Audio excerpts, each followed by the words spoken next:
Well, one coastal Bend county tonight is feeling the strain from a new House bill that extends the hours of early voting locations. However, providing that service has some drawbacks. Election leaders in San Patricio County have had to cut back half of their locations because they don't have the resources to man all of them. Our Josh Maxwell is live tonight to explain what residents in those counties have to do differently this election season. So Josh, what all did you learn? Mike, Leslie, I'm right here in front of the Nueces County Courthouse, which, as you can see right behind me with all of this signage, is a very popular spot for early voting. Now, while election officials do tell me that House Bill 1217 will have no impact here in Nueces County, law officials in San Patricio County tell me that they've seen otherwise.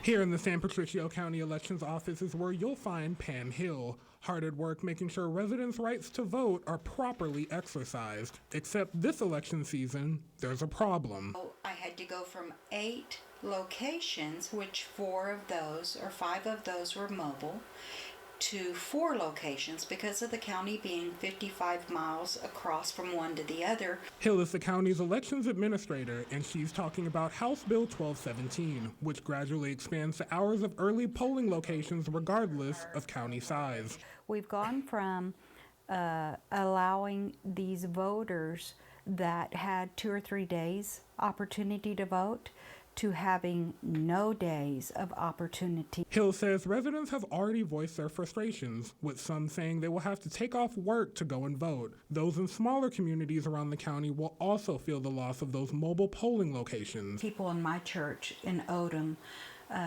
complain that they're not going to have a place in Odom to go and early vote. If you frequent the Odom Public Library, then you've probably run into Donna Hutchins over the years. The library used to serve as an early voting center 3 years ago, but moved to a new facility that offered more space. Since then, the community has relied on mobile polling sites for a convenient place to vote. Sometimes the older people are not comfortable with the road construction, as if you've been driven up and down our roads, it's on both sides. But now they're just not gonna do it. Hutchins says the new law takes away more from voters than some may realize. The things that they're concerned about is, are people just going to skip voting because of the inconvenience? And when they get over there, they're not going to be quite as comfortable with voting because they're already in a kind of a bad mood.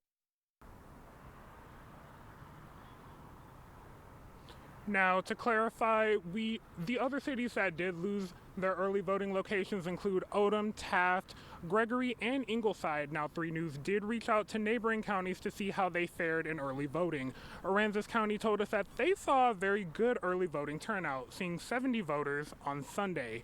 Clayburgh County says that so far out of the 18,258 registered voters, 6.4% have cast their ballot, which equals to 1,164 as of last Tuesday.